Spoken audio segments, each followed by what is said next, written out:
Savez-vous pourquoi Monza est appelé le temple de la vitesse? Bienvenue dans Tu veux une médaille, les réponses aux questions de sport que vous ne vous posez pas encore. Chaque année, tous les pilotes de Formule 1 cochent le Grand Prix d'Italie dans leur calendrier. Le circuit de Monza est mythique pour plusieurs raisons.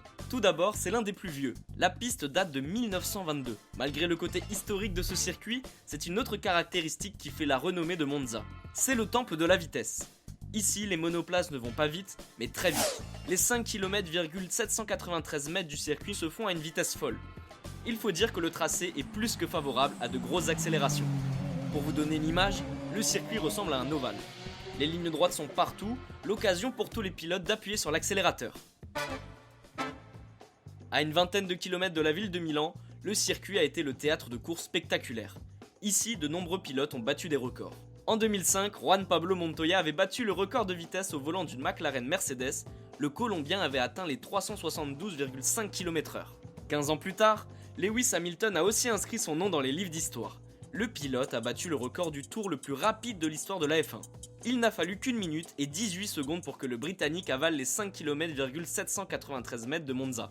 Si vous êtes français et passionné de Formule 1, le circuit de Monza reste un souvenir incroyable. En 2020, Pierre Gasly a signé sa première victoire dans la discipline après une course folle.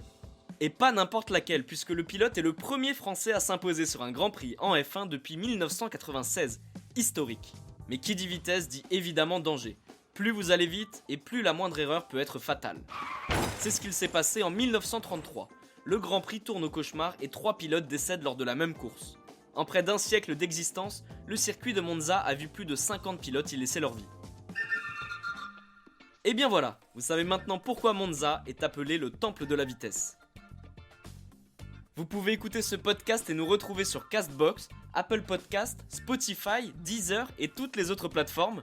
N'hésitez pas à partager, noter ou laisser en commentaire une question, j'essaierai d'y répondre dans un prochain épisode.